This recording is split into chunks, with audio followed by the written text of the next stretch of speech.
I was sitting here thinking, we would never know how good God is if we were never put in a position where he had to show his goodness. A lot of people think God don't have to prove himself. I would still love him. But to be honest, no, you would not. The reason we love him so much is because he showed his hand. Imagine if everything was perfect. Nothing ever went wrong. Would you really give God the praise and honor for being good when everything is always good? We wouldn't even know if it was God being good or not because everything always been good from the beginning. How we know it's you? You haven't proved it was you, especially being that nothing has changed. You never had to save me from anything. I never seen you rescue me, God, because there was nothing for you to rescue me from.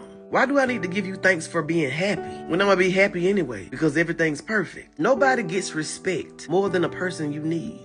My phone had to go off with that one because Holy Spirit cooking. And I think it's because he wants you to eat. The only way God would have ever got the respect he deserved from mankind, the only way mankind would have ever knew we needed the God of creation is for obstacles to be in place for us to need him. You know, people can lose weight from pills. You can lose weight through surgery. But the only way to truly have respect for a gym is facing the challenges it come with. To feel the soreness of using the equipment inside and experiencing the outcome and the results of your hard work. The hard work it provided so you can be the toned person you are today. And this is not an attack against anybody who had surgery or took pills. This analogy is only used for the purpose in how we should view God. Because there's no pill or surgery we could undergo that would gain us respect for him. But it's obstacles and challenges that gives us this healthy fear of him. Give us this reverence, this respect, knowing that he is God enough to control a narrative that led us out of a pit, that created an escape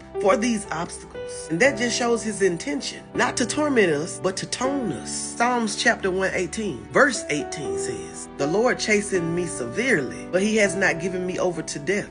His chastening is for the toning of our spirit, and him not giving us over to death mean he most certainly have the authority to, but that's not his intention. This was in place for us to just recognize who he is and respecting him because of who he is. Verse 27 says, God is the Lord, and he has given us light. How can you be given light if there was no darkness? How can you be healed if you was never sick? How can you get toned if you never worked out? Chastening is needed, and the results it produces deserves acknowledgement just as much as the God who strategically designed it for you to get those results deserve respect. But y'all be blessed.